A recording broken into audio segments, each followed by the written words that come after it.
Hey folks, I am Rohan Jacob, the founder and CEO of ActivateStaff. Thanks for joining me today.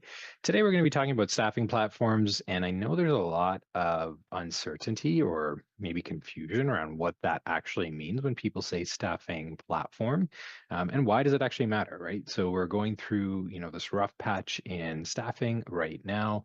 A lot of you are feeling this, especially if you're in the commercial sectors and the healthcare sectors, which is essentially where we focus. And so we're very familiar with a lot of the challenges that staffing agencies are unfortunately facing today. And then when you look at them, platforms aren't. They're not facing the same level of challenges. Some of them are actually growing.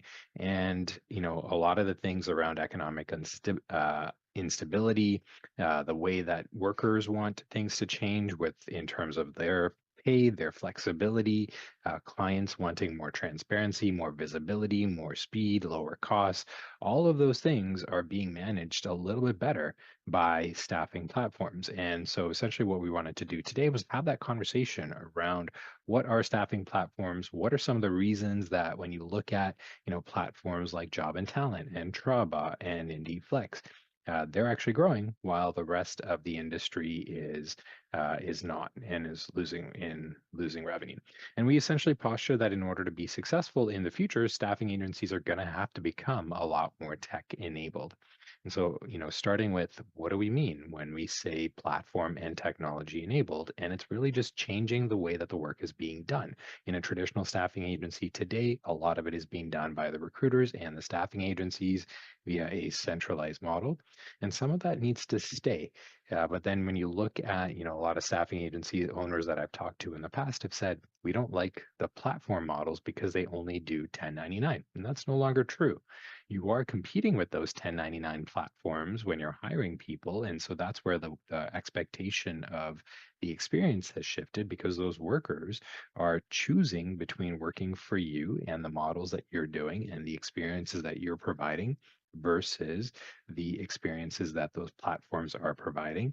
But those platforms are no longer 1099. They're also doing W-2, and the technology has moved from where people have thought about traditional staffing and platform staffing. And so essentially now you're able to see these platforms where a worker has a centralized location, usually a mobile app, where they can do everything that they need to do, onboarding and seeing their pay stubs and seeing all the shifts and the jobs and doing all of that sort of self-service. Again, depending on the worker, some are going to want more hand holding and some are going to be able to do it all themselves. So just imagine the amount of time that you could free up by allowing those people that want to do it themselves to do it themselves. Same thing with the clients. Some want to be able to book their own shifts, to be able to see their own placements, to see who's coming, to approve their own timesheets, to be able to approve invoices. And some want the old, I want somebody to talk to, pick up the phone and call me. How do you actually enable which one the clients actually allow for? And in order to be able to talk about that, we've got a few different folks and we had a panel a few weeks ago where we had the CEO of Bacon. Bacon has about 500,000 candidates on their platform in the commercial staffing space. We had the former COO of Gale, which was a $400 million healthcare staffing agency, did the same thing. And then we had the former CDO of EmployBridge, who's also the CIO of BGSF and now our CTO. EmployBridge was one of the first to roll out a platform, and they made a lot of mistakes. And so, we're going to hear some of those mistakes. And then we've also got the CFO of Everee. And, I mentioned that workers want more flexibility. Flexibility with pay is one of those. And Everee is one of those platforms that supports the 1099, the W-2, and the instant pay models all in one platform. So some pretty exciting stuff that we're going to be going through today. Again, if you're in the commercial or the healthcare staffing spaces, I'd encourage you to stay through this, share your questions. We're going to have some of the panelists on to answer your questions at the end as well. So keep them on, keep them in the chat, and then we'll do our best to answer all of your questions. Thanks, and I hope you enjoyed the panel today.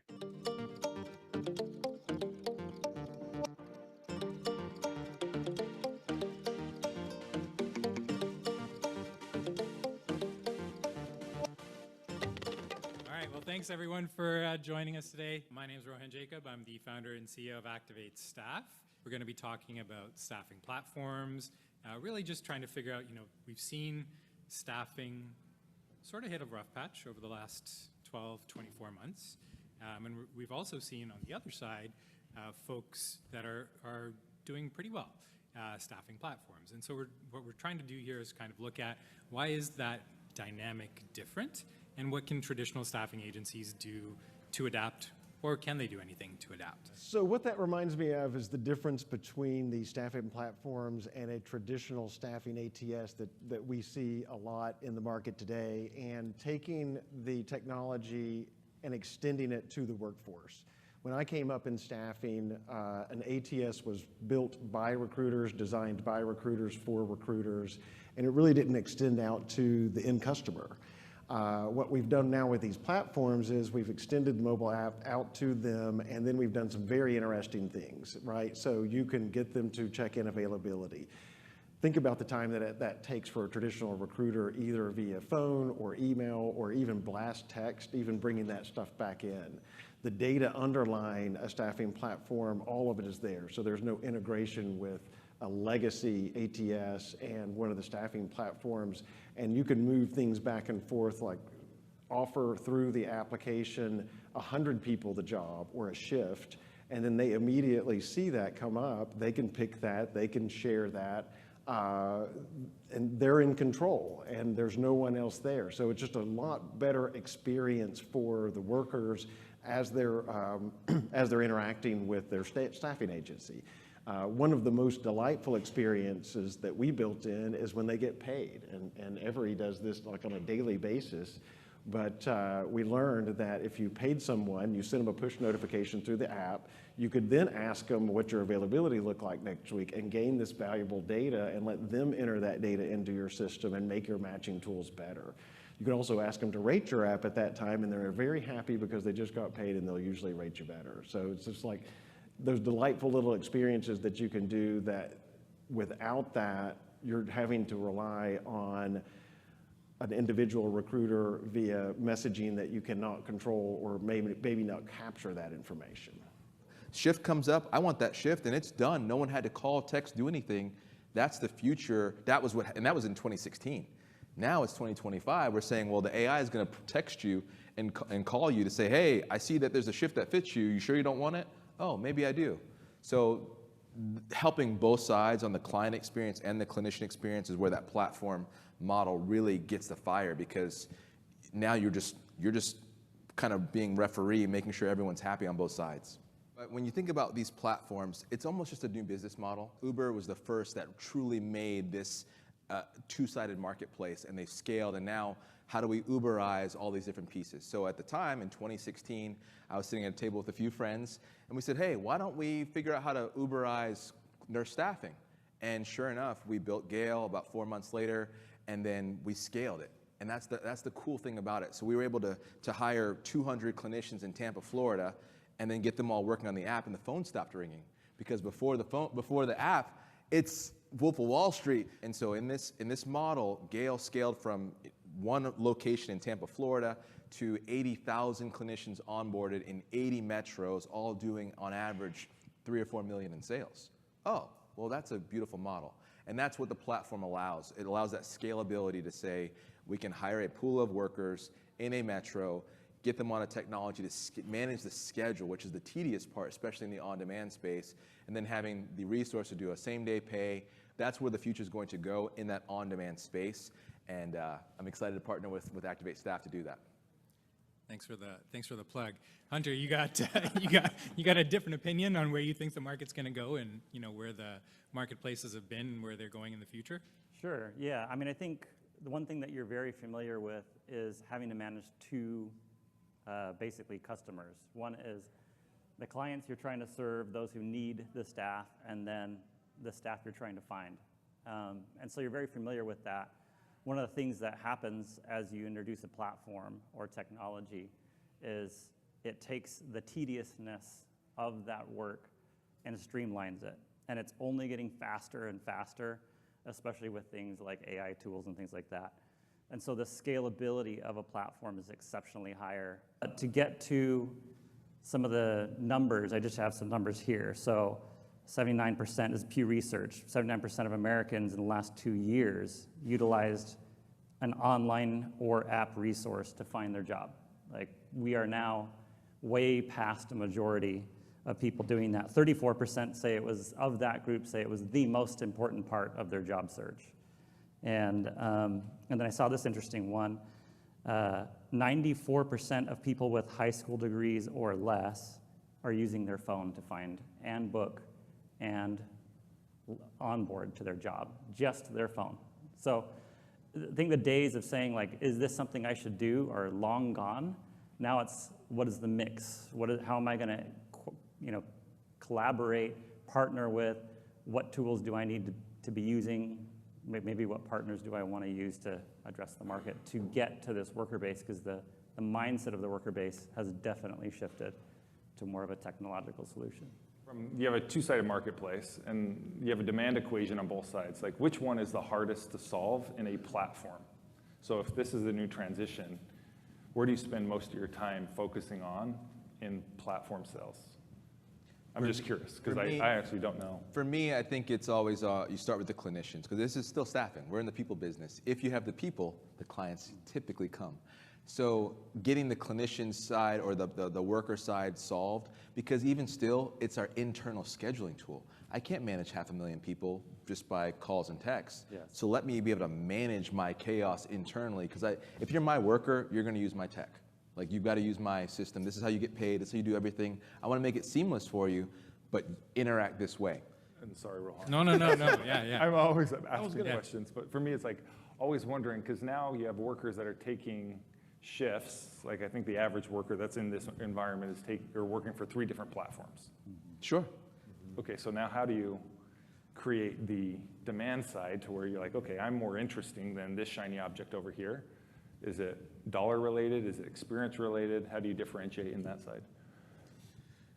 It's hard to give a one-size-fits-all across all industries and disciplines and things like that. But typically speaking, you have ratios. So you have to know, like at Gale, we wanted to have 2.4 available clinicians per open shift. That was our ratio, and that was years of data to say that's what the numbers were. Because if you had too many open shifts, then the clients actually weren't happy. If you have too few open shifts, then the clinicians weren't as happy. So there's an equilibrium that you kind of want to work towards with that, but that comes through data and analysis to figure out, what's that right mix? We found it much easier to get candidates on the platform. Obviously, you can tell here by the stats I gave you, like, people are moving to it versus the clients are hesitant to change things up. So it's much easier for us to find candidates. I would imagine that that's different in different industries, right? The more skilled, the harder it is to build up that supply. Yeah. The lower the skill, the easier it is to get people. Virtually anyone can sign up and do it.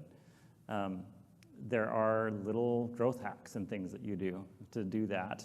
What I found is in every marketplace, there's an easier side and a hard side, and there's a more patient side. And you want to make if you want to find a marketplace that will work, you got to make sure that the easy side to get is also the more patient side, because you can get on a bunch of those folks, and they can wait for the opportunities to come, and you can build up that supply, and then eventually, when you get the demand, you can unleash all of your supply, and the marketplace starts to cook. And we do similar things to that every time we open up a new geography. Cool. So I do want to move on. So now we've kind of level set, okay, this is what a staffing platform is.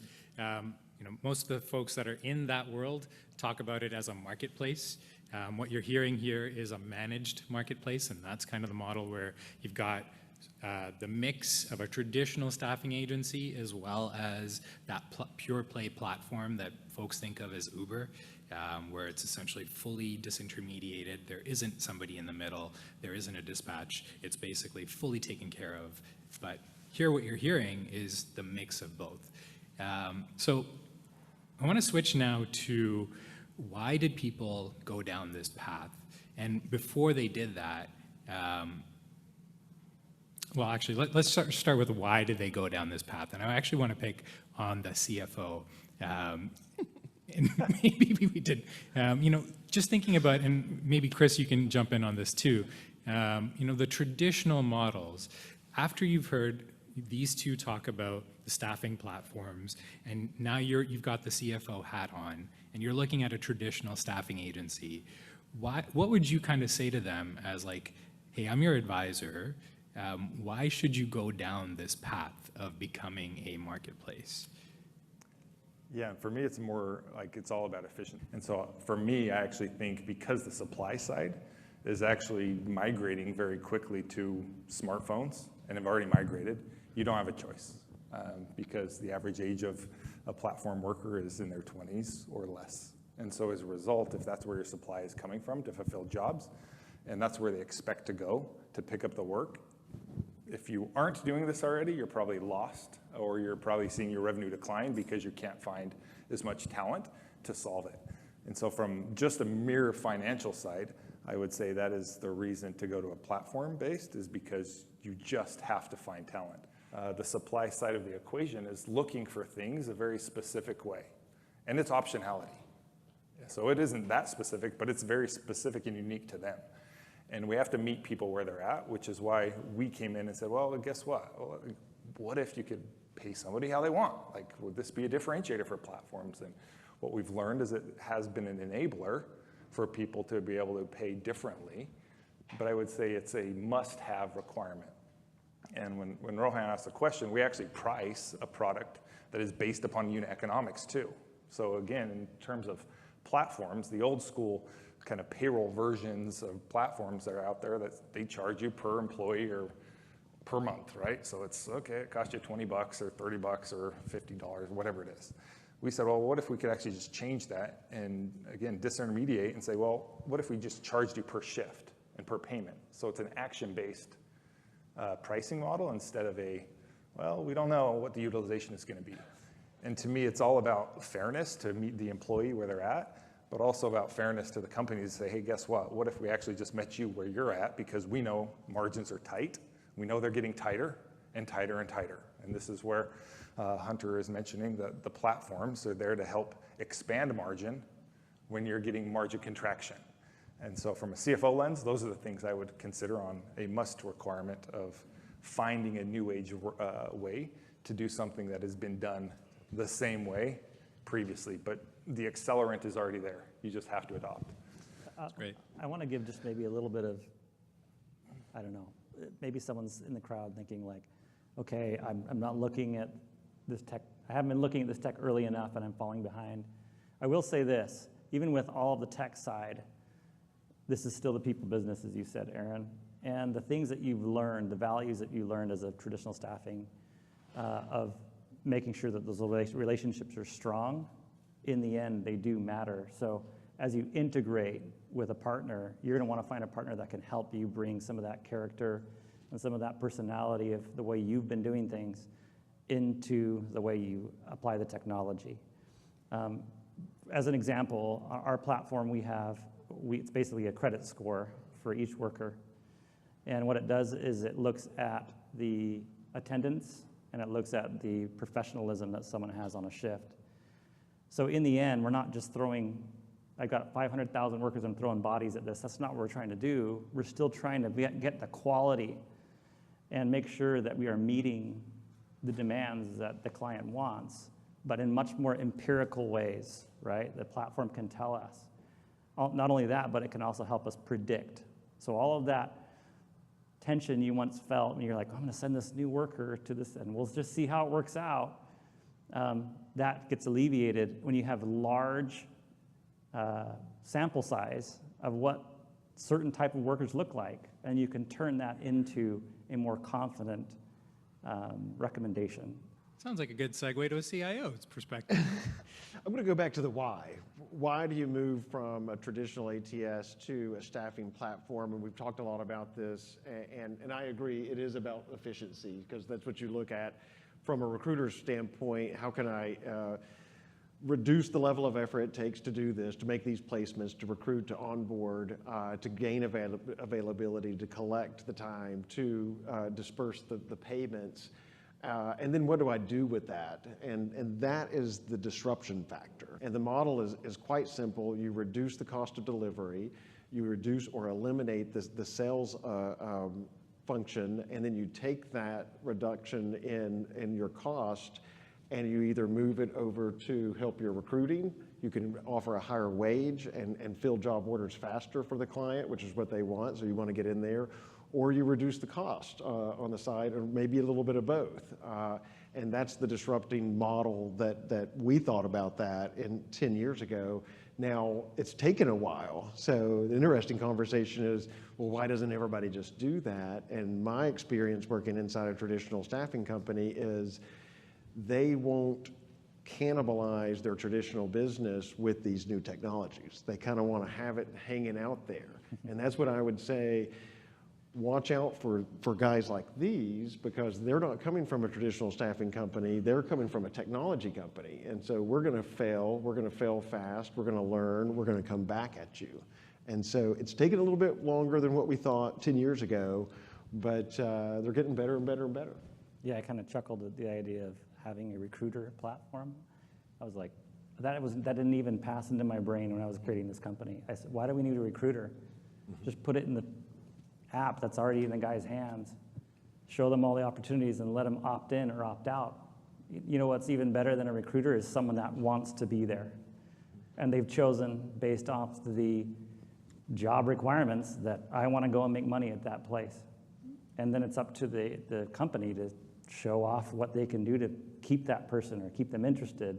I did find that interesting when we were running on the panel, and y'all were, we kind of knew that was going to be the case. You think about, you're not constrained by the way that staffing has always run. Even when we started talking about, W-2 versus 1099, right? Yep. Everyone in staffing is very typically against the 1099 models. And what I think, again, another part that's interesting about Everee's technology is that it doesn't have to be, an either or.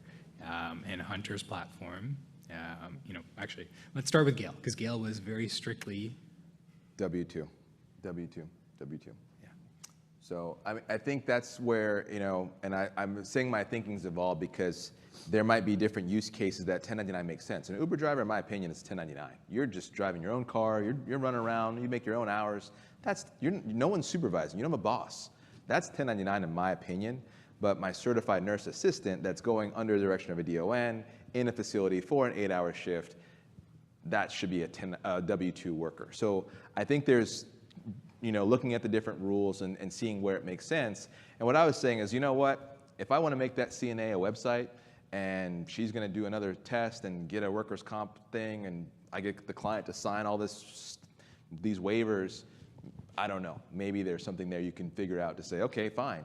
Because the problem that we had at Gale, and this still proliferates, is it's not consistent about the classification. So, we're fighting an uphill battle with a 1099 company that has no burden, and then you're at 30% disadvantage. And some of that innovation for you, Aaron, is knowing potentially like where is that gray line that you can operate in that 1099 versus W-2 land. And I know there's lots of camps, and we read these articles constantly inside of Everee to figure out like where do we need to support them the best. But there absolutely is, I would say, gray areas around, okay, how do you save 30% burden in this industry versus in this industry? Or does it allow you to just acquire more talent quicker because you can offer a slightly higher wage, and so you do that for a period of time? Like, again, from our standpoint is we're saying, hey, guess what? If you're a W-2 employee versus a 1099, we don't really care. You can pay them every day. You can pay them multiple times a day. And so from us, it's creating a candidate experience, or the worker experience that allows the worker to not have to care about what you guys care about as the compliance side, but offering that same payout experience. I had a friend that used to say there's mystery in the margins. And I always look at that and I say, okay, where are we missing margin where we can potentially pick some up? So again, some of it is just knowing the industries that you can operate in. Hunter probably has very rigid places, I would assume, on where they're okay in 1099. Some of it's state-driven. We have some that are saying, hey, guess what? California and Oregon and Washington, like that whole West Coast side, guess what? You're going to be W-2. And so knowing where you can actually operate the most effectively and the most margin-centric on, I'd say is also important. And some of that is just partnering and maybe having the platform that tells you that. So it's a configuration instead of you having to worry about, oh, I'm posting this shift here, I have to mark it up here and worry about that. To me, you shouldn't have to really think about it. It should be a programmatic item that the platform manages for you. Who do the platform players sell against when they typically go into a client? Who are you typically finding that you're displacing? And maybe that answers one of the first questions when we got into this, is why is traditional staffing facing some of these headwinds, some of these challenges, when the platform players are not? We have very specific, run some research on that recently, so I can answer that very directly. With us, when we're selling into warehouse fulfillment, that type of a thing, I think I said what did I say earlier? 78. Yeah, 78%. Of the time we're selling against traditional or legacy staffing agency. About 5% of the time we're selling against another platform. And the other percent are people that they don't have anything. They're trying to manage it on their own, like just have the shift manager post on Indeed and try to manage things themselves. So it still is very heavily selling against a traditional temp agency. Hopefully no one takes offense to this, but that's our favorite time. 78% of the time we're walking in the door and saying, oh great, it's a traditional temp agency, this is gonna be an easy sell. So. And Hunter, do you compete more on order fill rates, quality? Our fill rates are in the 90s, 97% is kind of what we do for our best clients. We kind of guarantee like a 90%. So that's easy. And then what we say is we have a empirical way of saying quality. That's the thing is, a lot of people say, well, we have better quality. And I say, well, how are they demonstrating that? Tell us how they're demonstrating that. And I can say over tens of thousands of shifts every month, I can tell you specifically what behaviors result in a great worker. And I'm using that to judge the type of workers I'm going to send to you. The person's score is based off of their past work. So they're being judged off what they've done on the platform.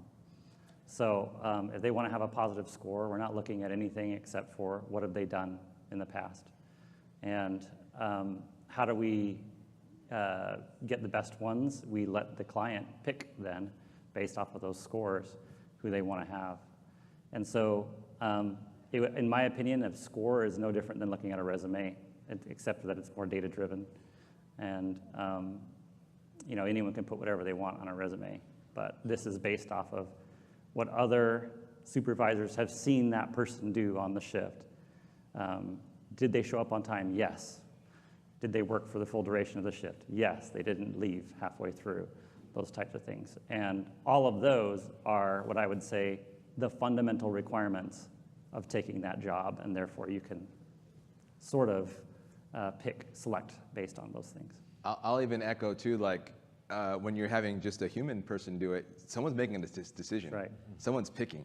With the platform, it's either first come, first serve, or it's a tier based or whatever it is, but it's all visible, and I've got logs of who got selected. When some random recruiter picks Susie over Sally, you have more risk there. if Sally says, hey, I'm never getting assigned, what gives? My platform, come on, I'm not discriminating against you. You go through the platform process, get onboarded, and pick up shifts that fit your schedule. So it's actually the opposite. Like, it's a lot less risk. So now let's switch over to, okay, we've learned about staffing platforms. We've talked about some of the financial reasons to do it, both from the CFO as well as from the client and candidate standpoint. Maybe switching over to how can you actually go down this path if this is something that you're choosing to do? Sure. So when Gale started, there was no ActivateStaff. There was no other tool out there, but we said we're at 1.5 million in revenue and we'd like to be bigger than that. Right? And oh, by the way, it's chaos of just phones and 24/7. Nurse staffing takes years off of your life because it's 24/7, 365, a call out at midnight. So we were solving our own problem. Can we make and that was really the onset of Gale is, how do we automate our current business? And then Frankenstein got built because we just kept adding on to it saying, oh, well, what our business model was, we had core accounts that we had serviced for years and years and years with the traditional model. But because nurse staffing was very shift-based already, it migrated to a platform seamlessly because it's shift-based. It's very simple. And so we actually just automated our manual business. That was the core of it. Now, if you're going to look at this model, I would do a pilot. Talk to some customers. Find a use case that makes sense to say, where does an on-demand solution make sense in my business? Or can I buy something? Where can I find that demand that I already have a number of users that can be on the platform, and clients that might use this, that we can fill a gap that we're not filling because we don't do it yet. So you put it all together, the cool thing is, if you get it right in your backyard, in theory, the model should scale to every major US metro. That's the theory, that's the model. $3 million at your home, then how many places are over 1 million people in size and have a $3 million virtual office in Dallas, Houston, San Antonio, and we can go down the list. That's how this goes. And I'm a practitioner, I'm doing this myself right now. And we are proving out Los Angeles. I have an app, I've got daily pay, I've got an expert in the industry that I'm staffing in, and now we're gonna just scale it across the country. Because again, no one's looked at it, no one wants to do it, fine, I'll go do it again, no big deal. Any different on your startup journey? For me? Yeah. We built from scratch. There wasn't a lot of options, as you mentioned. We were looking for payment partners that had things more flexible. We were looking for various ways of doing things that matched our model. Now there's options out there, and so I would say you got to look at those options. ActivateStaff is probably one of those you can take a look at. But you can either sort of cobble things together, you can go to someone who's providing it to you all under one roof, or you can try to build it yourself. Actually, I would say the last is the most difficult, the most expensive, and the least recommended option. I used to design websites for people, and I remember when I was actually literally writing code. There is literally no reason to write code for a website these days because there are so many tools. And we've entered the beginnings, I would say, of that phase in the staffing industry, where there's just literally tools out there that you can use, you can spin it up, and you can kind of build something for you that will work. The one thing I would caution, though, is the tech companies are going to always be growing and advancing. They're already thinking 5-10 years out. You will probably never be. I always say, like, none of us are as good at maybe selling our house as a real estate agent is. And many of you who've been running staffing agencies are probably not as good at running a tech company as a tech person is. Observation, started from scratch, tech company, didn't know anything about staffing at the time, had to go find all this out, built it up, failed fast, and now you have your platform. Aaron was talking about Gale, and I had a follow-up question for you. You made this work, you built it, you had the idea to automate this function in Tampa.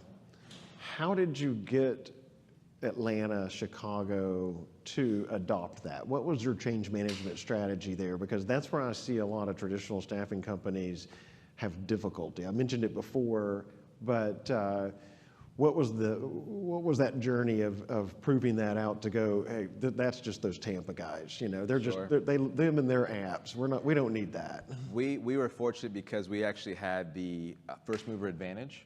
So timeline-wise, this is 2016, 2017. You're telling a CNA, and this is another reason why the workers just gravitate to you, work whenever you want, don't quit your full-time job, and get same-day pay. Yep. Oh, well, how hard is it to get on board? We'll have you onboarded in 1 to 2 business days. Oh, well, yeah, I'll do that process. What do you need? And we text in their list of credentials. So go to my app, put in your needs, and then 38 seconds later, someone picked up a shift. Yeah. And then all of a sudden, boom, boom, boom, boom, boom, boom, boom. She was staffed in 5 minutes for the entire month. Now I just made a believer. I made a raving fan, because, so the app actually made them adopt, because it's like, oh my gosh, Gale fills so quickly. Gale fills so fast, I don't need another app. So you've got to look at all your businesses and all of the different clinicians you have access to and say, okay, where is this segment? So healthcare, it's like there could be an app for ER and ICU nurses, right? You could just have one app just for that. So you could have these segments of platforms that are very hyper-focused for their disciplines, and that's where I think there can be more white space. We can talk more with drinks over the Aya cross-country drama that's happening. But the one thing I will mention too on the sales side is we sold direct. We were 98% direct. I would bet that if you redesigned your tech stack, you could find a solution in a number of months. And then most people say, okay, well, how do I implement that? Because I got a W-2 and I got a payroll company that's paying into this W-2, and I can't have two payroll companies because that's a complete nightmare, right, from a compliance side. So what we've seen most companies do then is they spin up another entity that says, okay, here's my innovation company, my new age version, and here's my old school version. And in doing that, then you can say, okay, great, all my new clients that are coming on that need to be in this new model, they can be on this new model. And they're going to be paid by this other company or payroll or the same payroll company. And I know that they're going to be handled a certain different way than the legacy customers. And so that way, at least it keeps your risk profile to basically zero. And all you're doing is making that worker hire on in another W-2 experience, which really isn't that complex. So the way you transition to an offering that is faster or better, if this is an option for you, is to say, hey, what are those tools? Do I want a fully branded experience on my own brand? Because I absolutely believe in what you've heard now is brand matters and people matter, and people are going to go to the person that's going to solve their problem, and they're going to trust the person to solve it. So be that person. Now just find a different tool set that allows you to enable the right scale or the right solution for your customer, and they'll keep coming back. But hopefully today you got what you came for, which is what we said at the beginning. You know, what we were going to define what these were, why they're sort of taking some of the business away from those traditional staffing. So again, thank you very much for joining us here.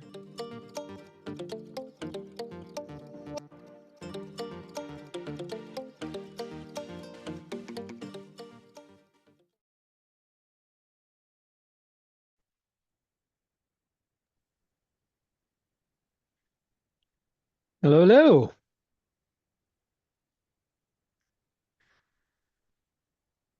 All righty, so we've got a few folks left, and it looks like a few questions as well. If anyone else has any questions, feel free to drop them in the Q&A. We've got Chris and Tyler here as well, ready to answer your questions. While you're getting those ready, we've got a couple here, so I'll ask the first one. We're worried that the upfront investment and operational changes needed for a staffing platform won't pay off quickly. What does the ROI timeline realistically look like? It's a great question. Yeah. Chris, you want to take that one? Yeah, I'll grab that. So I've done several transformations in the past, and I have built many different ROI models. And I would always recommend for folks when they're going into any sort of implementation or transformation to build their ROI model and get alignment with your steering committee, your board, your stakeholders, your CEO, and especially your CFO, like folks like Tyler, to say this is really what we're shooting for. And there's several different components that I typically look at when I do ROI. There's the smaller ones like direct cost. Does the software cost less than what it did before? That's an immediate return. Risk reduction, if the software that you're implementing closes compliance gaps or security gaps, those are also immediate returns. And don't forget to include those when you're reporting out, because those early returns offset some of the pain that you're going through just from a change management standpoint. People learning how to use new systems don't typically use them as well as they're going to as they go forward. The indirect returns start coming in immediately as well. Reduced time to fill orders, reduced time to onboard candidates, reduced time to process payroll, such as the solution that we did. And then the big ones are the scalability. CFOs typically love the scalability one because if they're projecting growth, 5 to 10% growth, you can add that growth without adding sales and operations costs, also without having to reduce staff. So the scalability and enabling that scalability is usually a huge one. That does take a little over 6 to 12 months as people get used to using the system, and it allows the company to grow. So it does take revenue, the top line revenue to go higher. And then there's the efficiency one, reduced level of effort for manual effort, which is behind that scalability. And always look at your processes and make sure you eliminate unneeded steps. Take advantage of your software and don't just build your software to look like the same workarounds that you did in your prior software. Build it to take advantage that where you don't need those workarounds. So getting people to let go and being diligent about your processes. Awesome. Tyler, anything to add to that? That was a pretty comprehensive answer, but No, Chris CFO nailed lens. it. Yeah. Yeah, Chris, as a CFO, Tyler, would you green light this project with that kind of ROI? yeah, I think it's hard, because we all have these grand ideas of how long it's going to take to implement and what is really the return going to be. And so realistic expectations on the front end and getting buy-in from the constituents is really kind of the easiest path and the best path forward, not to really set you up for failure, thinking that it's going to be a 6-month return on something that really is kind of a rewiring of sorts of the entire company. Awesome. Cool. We've got a few more questions coming in. So let's see. What is the size of your ideal customer? So there's 2 of us on here. Maybe Tyler, you can talk about does Everee have an ideal size customer? And then we can chat about ours as well. Yeah, I would say from an Everee standpoint, we have scale customers on our side, which is really where we're focusing and driving to. We have customers ranging from anywhere from, a 250 person employee shop to those that are paying 12,000 employees basically on a weekly basis. So in terms of scalability, I don't know that we have an ideal customer. Like Chris mentioned, we built our software to handle scale. And so a lot of the situations that we run into are the limitations of the timekeeping and labor management platforms for us to be able to actually catch that information quickly, which is why we partner with Activate to be able to handle those larger customers. Awesome. Thanks for the plug. And yeah, very, very similar answer for us, Michelle. We have folks who are startups ranging through to large organizations. So it really depends on what they're looking to do. So no real one size. Essentially, what we're looking for is that scale mindset, and the software is built to scale along with it. Okay, the next question on here is adopting a staffing platform model an all or nothing move, or can it be phased in gradually? I just had this conversation with a $250 million staffing agency 2 hours ago. So, this is something I think it really depends. So I'll take a crack at this, and then if y'all want to jump in and add your thoughts, please feel free. I essentially advise them that you don't have to you don't have to shut off your existing business in order to move over to this. You just need to recognize that this is where staffing is going. Be able to put in a plan that's focused on what are the ROI metrics that we want to chase, what are the things that we want to look at to see where the early indicators are. Is this being successful or not? But it doesn't have to be, let me turn off my old systems, let me get rid of everyone and completely move over. You can do it in phases. A lot of times we see people starting with the worker app and turning that on because that adoption is very quick and easy. And sometimes can even work with your existing systems without having to do too much of a lift.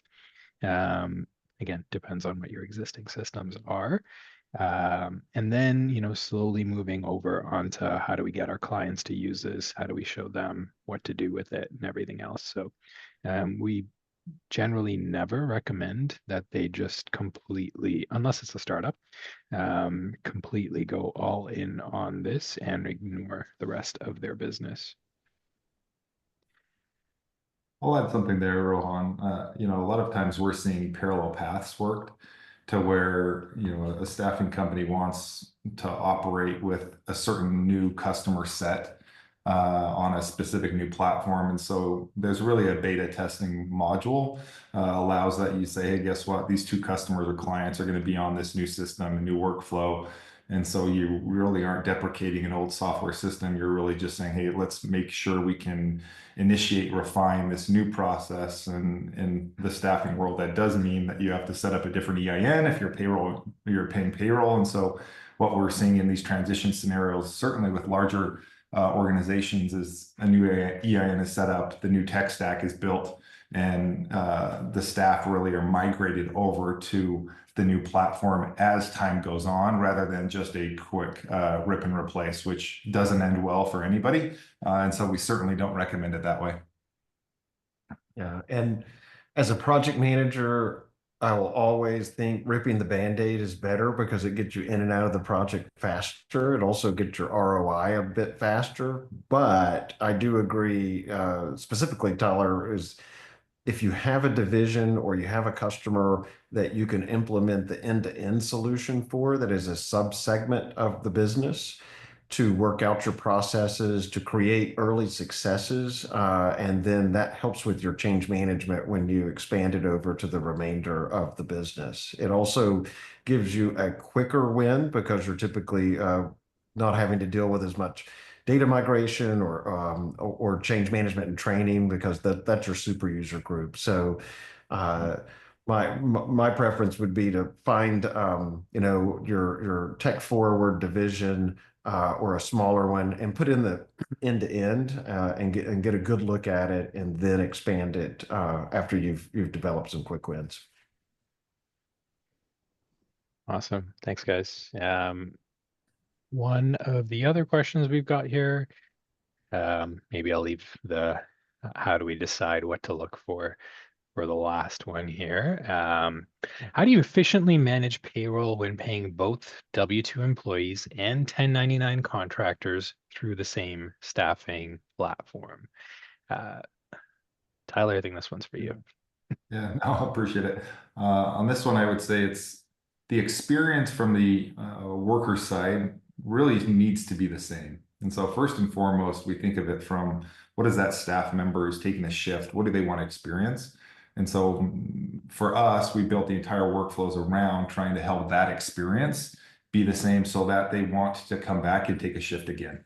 And so from that lens, inside of Everee, we're able to create different cohorts or work groups that are contractor based and then W-2 based employees. And so you can manage those basically in two different versions of Everee, where they're all paying into the same instance. And so whether or not the experience from the worker on the front end is a W-2 or a 1099, yes, they'll sign somewhat different forms, but ultimately they can take a shift today as a 1099 and a shift tomorrow as a W-2 or half of the day, and still experience the same payment benefit to receive their pay immediately after that shift ends. And so for us, I would say there's some structuring on the front end to make sure we understand exactly what those worker profiles are. But after that, I would say the experience is absolutely the same. I think that's awesome. a great And huge. I think it's a great advantage for Everee to do that too. A lot of the legacy payroll systems don't do that, and you'll go in and find that they're running their independent contractors through accounts payable on a completely different process. So there could be additional people there. It could be a time cycle different. It makes your reporting more complicated. And so having built a system that does both from the ground up from day one is a huge advantage. I think it's particularly complex, I would say, in multi-state locations where you're working half of the shift as a W-2 worker in the Northeast somewhere, and then you're crossing state borders for the second half of your shift. And how do you make sure that those two tax amounts are being remitted and withheld appropriately? And so, again, we built our software in essence to capture geolocations with every single punch that allows us to get accuracy of time, whether or not it's a minute shift here and a minute shift in a different state. Again, it's the complexity of what we've built really is trying to enable the compliance framework to be a whole lot easier for the staffing company to manage. It's huge. What impact have you seen having, faster pay on things like worker retention and even platform adoption? The last study we did was a couple, maybe a year and a half ago, where what we've heard from our customers, it's about a 30% retention benefit to encourage them to take a shift. And so, as we all know, the labor force right now is they have options, an incredible number of options. And so how do you become the platform that is the shiny object that says, hey, guess what? If you do this, we'll give you this fast. And ultimately, I would say the experience one for working for that staffing company is first and foremost. The second, I would say tangential to that would be how fast and the speed of pay to allow them to capture the benefit and the feeling of working for that customer. And so for us, I would say that becomes a very, very high priority for all of our customers that are coming in nowadays, is they're looking for a speed to pay platform that allows that worker the benefit. If they want to get paid that fast, they have the ability to do so. And so whether or not it's capturing the same supply side or the demand side of your business model, I would say both are equally as concerned about retention benefit. And so for us, a unified platform that allows that experience to be very, very easy for call it a 17-year-old all the way up to a 35-year-old or so, which is really the demographic of staffing. I would say that is the ease of use. And what we have to really focus on is, can you get in, get out, pick a shift, and want to come back and select a shift again? Yeah, that metric around 30% like retention is huge, because if you think about like the cost of acquisition of a new candidate, redeployment rates, being able to reduce your or increase your margin because this person is on the platform for longer, so your SUTA, FUTA, like all of those things are essentially paid off. You're getting those margin points back in. And being able to do that for 30% of your workforce. There's ROI there that folks might not even be thinking about. So that's pretty amazing and really cool to be able to offer that. I mean, just from the, I think it was Brett that put out there. I think I saw a post from Everee saying, someone was doing work now, get paid later or something like that. Some sort of like crazy. Do you remember this post, or like something I that don't came remember that one, but I actually like the fact that like we're trying to, and just like you guys, how do you turn the keys of the empowerment of a worker to understand the value of their time to them? So for us and both of our platforms is really trying to create transparency for that worker to say, hey, guess what? If I'm going to raise my hand and do a shift, I know what that value is going to be, and I know what my value personally is. And once you can enable that feeling inside of a person that I know what my value is, and I'm going to opt in for this job and this company and this shift, I think then you get the stickiness that comes around with being part of something bigger, other than just taking a shift on this platform and then going to a different platform. Huge. Cool. Last question, unless there's more that are popping in. Let me check here. One more, Rohan. Yeah. Oh, are we going to do a demo? We certainly can, Michelle. That wasn't the intent. I don't think we have enough time to go through demos. But yeah, you can certainly book a demo with any of us, and we can do that for you. And then the other one that was in here is, if we decide to buy a staffing platform, what should we look for? So maybe Chris, from a tech CTO, CIO sort of background, what is sort of your recommendation? Tyler, from a CFO, sort of looking again back at like the ROI, and then I'll give my very biased opinion after. I was going to give the biased opinion. Don't look at all. You've already found it. Here you are, and just book a demo and let's go.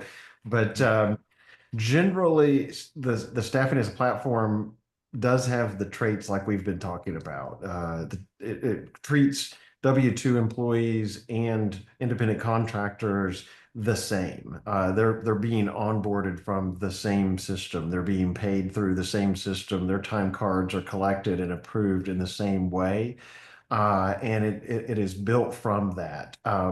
The other thing is a staffing of a platform that I would definitely look for is, how does it handle what in staffing we call shifts, but the gigs. These little pieces of time with a start and an end that you do want to geotag the punches. You want to track smaller chunks of work. Whereas 10, 15 years ago, we may have seen A lot of the systems that were coming out at that time, they were really just built for a staffing placement or an assignment. You really kind of want to look for something that goes beyond that, because you'll struggle with parsing through what was in that assignment. And if you're offering an assignment to someone, is it just a flat assignment where you begin on a date and you end on a date? That's not what these staffing platforms do. Make sure that when you're looking, that they do fit the bill for the gig economy, and people working in a different way. And I would just definitely make sure that they were built that way from the start and not modified that way, because that might seem awkward and it adds complexity to your processes. Yeah, and from my side, I would say to mention what Chris said there, flexibility for me as the CFO is like the most critical. You know, there's a lot of platforms out there that have been built and they've existed for quite some time. And I would say they're not built for, I would say, very fast payment models. And so you have to really understand, where is the world going, and can that existing platform that you're trying to look at, are they going to be the innovators or the guys that can actually adjust to a forward-looking environment for the workforce? And so from that lens, I would say that's first and foremost for me. The second would be a compliance framework that keeps you as a business very well secure. DoorDash just came out with an article about you know, the 1099 to W-2 conversion, and how they look at it as a compliance and a very important compliance component of what they're offering now.